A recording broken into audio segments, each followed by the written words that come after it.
আসলে in true sense family মেম্বাররা কখনোই ওভাবে সাপোর্ট করে রাইট বাট তারা কিছু বলেও না আমাকে, কারণ জানে যে আমি যাবই।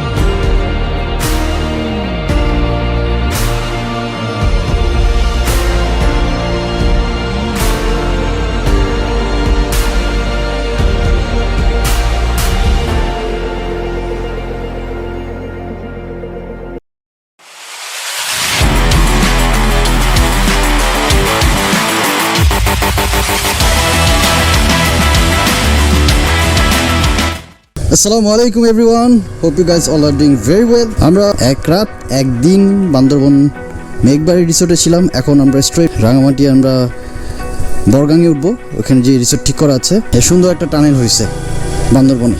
ছোট টানেলটা সুন্দর।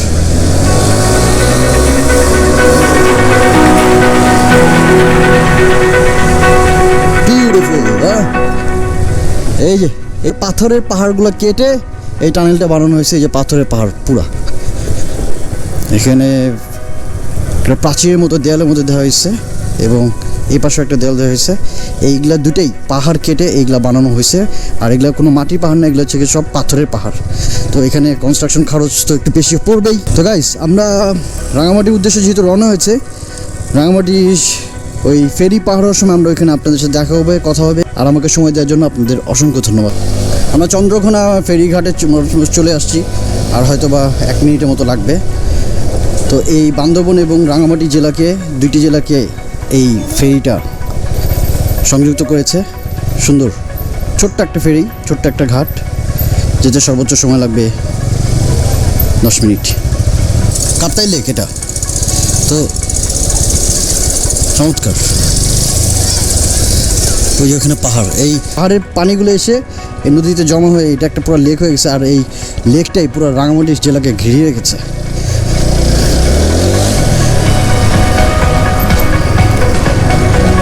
ওখানে আবার গাড়ি নামলে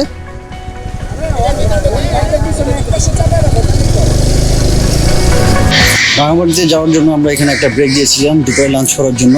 বাইক সফরগুলো অলওয়েজ আমার কাছে এক্সট্রাঅর্ডিনারি, এটা সবসময় আমার কাছে প্রেফার্ড। এটা কি বাসায় জানে? হ্যাঁ, মানে বাসায় জানতে বলছে যে মোটরসাইকেলে ঘোরা প্যাশন, এটা কি বাসায়? আসলে ইন ট্রু সেন্স হ্যাঁ, ফ্যামিলি মেম্বাররা কখনোই ওভাবে সাপোর্ট করে রাইট। বাট তারা কিছু বলেও না আমাকে, কারণ জানে যে আমি যাবই। এখানে আর বলে লাভ নাই। সো তারা মেনে নিচ্ছে ultimately.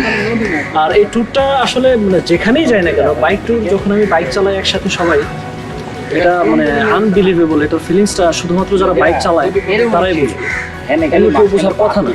Generally I like it.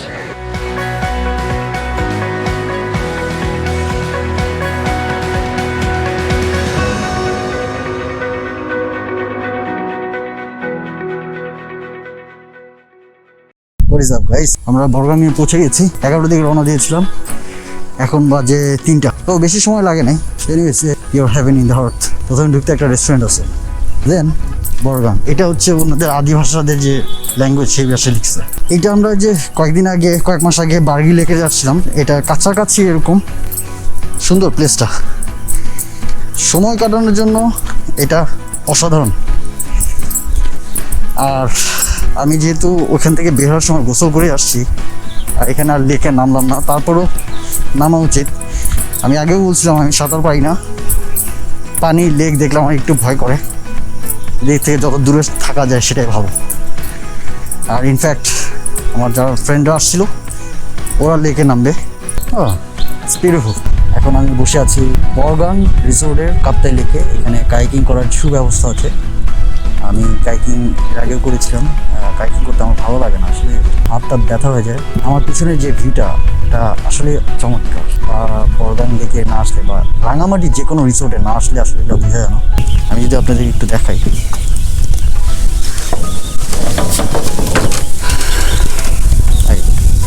খুবই সুন্দর। এক পাশে লেক, আরেক পাশে হচ্ছে পাহাড়। যারা ঘুরতে পছন্দ করে, আই মিন যারা ট্রাভেল পছন্দ করে, তাদের জন্য আসলে এইসব জায়গা আসাটা উচিত। আসলে আমরা দুনিয়াতে কয়দিন বাঁচি? ম্যাক্সিমাম 50, 60, 70 বছর। আল্লাহ তাআলা ভালো জানে কার হায়াত কতদিন রেখেছে, কিন্তু এই সুন্দর দুনিয়াটা তো আমাদের দেখতে হবে, ডিসকভার করতে হবে, দেখতে হবে। যার ফলে আমরা যদি না দেখি, আমরা একটা প্রত্যেকটা মানুষের একটা রুচি থাকে, একটা সময় থাকে।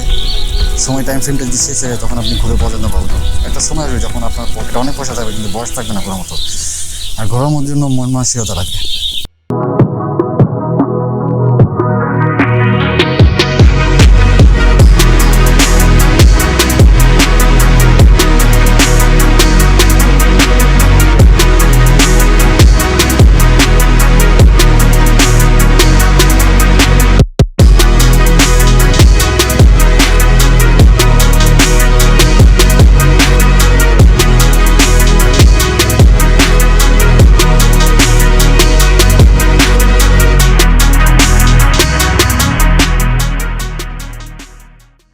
আজকে আমরা রাঙ্গামাটিতে দ্বিতীয় দিন, এখন সকাল বাজে 6:30। তো পুরো রাঙ্গামাটিতে কাপ্তাই লেক যে ঘেরা আছে, আর আমরা এখানে আসলাম গতকালকে বিকেল 3টের দিকে। বান্দরবন থেকে রওনা দিয়েছিলাম 11টার দিকে, এখানে এসে পৌঁছেছি 3টের দিকে। তো মোটামুটি ভালোই, অ্যাজ ইউজুয়াল। এখানে রাঙ্গামাটি মানে অ্যাডভেঞ্চার করার মতো তেমন কিছু নাই, এক্সেপ্ট ট্রাইকিং ছাড়া। আর যদি কেউ লেকে গোসল করতে চাইছে, করতে পারবে।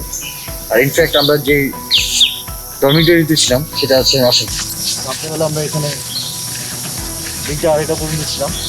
আর এই ডরমিটরিতে ছিলাম। রুমটা গতানুগতিকভাবে কোনো দিক দিয়ে ভালো লাগে না। ভিতরে আর না দেখালাম, কারণ ভিতরের অবস্থা খুবই খারাপ, সবাই ঘুমাইতেছে, যেটা এখন অনেক সকাল। আর ইনফ্যাক্ট একটু রাঙামাটি রিসোর্টটা, এই রিসোর্টটা বিশেষ করে বর্গাং রিসোর্টটা গাছগাছালি দিয়ে ভরা, যার ফলে এখান থেকে কোনো ভিউ দেখা যায় না। আমরা এমন এক জায়গায় আসছি, কোনো ভিউ নেই, গাছগাছালিতে পুরো ঢাকা। লেকটা খালি একটু ফাঁকা ফাঁকি দিয়ে দেখা যায়। প্রিয় শহর রাঙামাটি। রাঙামাটি ছেড়ে এখন আমরা চলে যাচ্ছি ঢাকার উদ্দেশ্যে, রওনা দিয়ে দিয়েছি। আজকে আমাদের সফরের শেষ দিন ছিল। আমরা সুন্দরভাবে বান্দরবন থাকলাম, ওখানে ঘুরলাম, চিম্বুক পাহাড় গেলাম, নীলগিরি গেলাম, নীলাচল গেলাম, চন্দ্রঘোনা হয়ে রাঙামাটিতে আসলাম বর্গাং রিসোর্টে। একদিন ছিলাম এখানে। যাওয়ার দিন খুবই খারাপ লাগে, এত সুন্দর পরিবেশ, এত সুন্দর মায়া ছেড়ে আবার সেই ঢাকার দিকে ফিরে যাচ্ছি। আদিবাসী যারা আছে রাঙামাটি, যারা স্থানীয়তে যারা আছে এখানে, মনে হলো আমার যে তারা খুবই ডিসস্যাটিসফাইড তাদের লাইফস্টাইল নিয়ে। তারা ট্রাইবাল এখানকার। আর দুনিয়াতে ট্রাইবাল যারা আছে, আদিবাসী যারা আছে, তাদের জন্য প্রিভিলেজ আছে বিশ্বের অন্যান্য কান্ট্রিতেও, বিশেষ করে ইউরোপ, আমেরিকাতে এবং অস্ট্রেলিয়াতে তাদের জন্য ভালো একটা কোঠা রয়েছে। তারা যেন 70% বা 50% বা অনেক সময় 100% ওয়েভার দিয়ে দেওয়া হয়। তাদের লাইফস্টাইল চেঞ্জ করে না। আই মিন পড়ালেখা করার জন্য যদি তারা বাইরে পড়তে যায়, তাদের জন্য এই সুবিধাটা আছে। এটা আন্তর্জাতিক সিস্টেম, যে আদিবাসী যারা আছে, স্পেশালি বাংলাদেশের রাঙামাটি, বান্দরবান, এসব জায়গায় যারা আদিবাসী আছে, তাদের একটা ফ্যাসিলিটিস আছে। আমাদের গভর্নমেন্ট থেকে তারা অনেক সাহায্য সহযোগিতা পায়, স্পেশালি আর্মিরা করে। তারপরে একটা কোথাও যেন একটা ঝামেলা আছে, এটা আমার মনে হয়েছে এদের সাথে কথা বলে। আমাদের সাথে আমরা তো ওইরকম ডিপে যেতে পারিনি, আমরা তো শহরের ভিতর দিয়ে ঘুরে আসছি, যার ফলে এই ট্রুটা মানে এইটার ঘটনার পিছনে জানি না, জানারও ইন্টারফেয়ার করার কোনো আমাদের ইচ্ছেও নেই। তো যাই হোক, আমরা আসলাম এখানে ঘুরতে, 3 দিন সময় কাটালাম, খুবই ভালো লেগেছে। তো এনিওয়েজ গাইস, অনেক কথা বলে ফেললাম। I think that's all for today. See you in the next blog. New area, new adventure and new destination. ইনশাআল্লাহ আমার জন্য দোয়া করবেন। When you ride, please do take care of yourself and wear helmet always. Take care of yourself.